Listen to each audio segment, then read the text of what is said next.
Awal mula kisah asmara pengantin lansia Ngatimin dan Satinem di Wonogiri, PDKT 2 tahun, bermula dari cari rumput.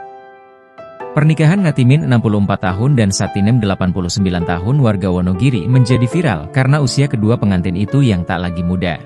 Namun layaknya anak muda, Ngatimin dan Satinem ternyata sempat menjalani masa pendekatan sebelum akhirnya memutuskan untuk menikah. Ngatimin menceritakan awal mula dirinya bisa kenal hingga menikahi Satinem. Awalnya Ngatimin bekerja di ladang atau sawah milik orang yang lokasinya berada di timur rumah Satinem. Ngatimin sendiri ternyata merupakan warga Jatirejo, Kecamatan Eromoko. Sementara Satinem merupakan warga Dusun Sawit Lor, Desa Pucanganom, Kecamatan Giritontro. Saat bekerja di sawah, Ngatimin mengaku kerap melihat Satinem mencari rumput. Ngatimin kemudian merasa kasihan dengan kondisi atau cara berjalan Satinem saat membawa rumput. Setiap hari mencari rumput gendongi pakan kambing, kata Ngatimin, Sabtu, 7 Desember 2024. Kurang lebih 2 tahun keduanya saling mengenal, hingga akhirnya mereka memutuskan untuk menikah. Usai menikah, Ngatimin mengaku tidak memiliki rencana apapun. "Saya kenal sudah 2 tahun, ungkap Ngatimin. Sementara itu, Satinem mengaku selama masa kenal itu ia sering dibantu oleh Ngatimin untuk mencari pakan kambing yang ia pelihara.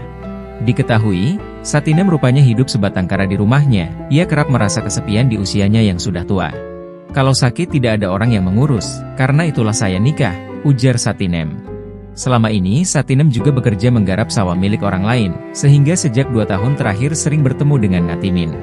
Saat itu, Satinem sempat bingung dengan biaya pernikahannya hingga akhirnya ia meminjam uang tetangga untuk mencukupi kebutuhan pernikahan. Usai menikah, ia merasa sudah lebih tenang karena sudah ada Ngatimin, suaminya. Mereka hidup berdua di rumah Satinem.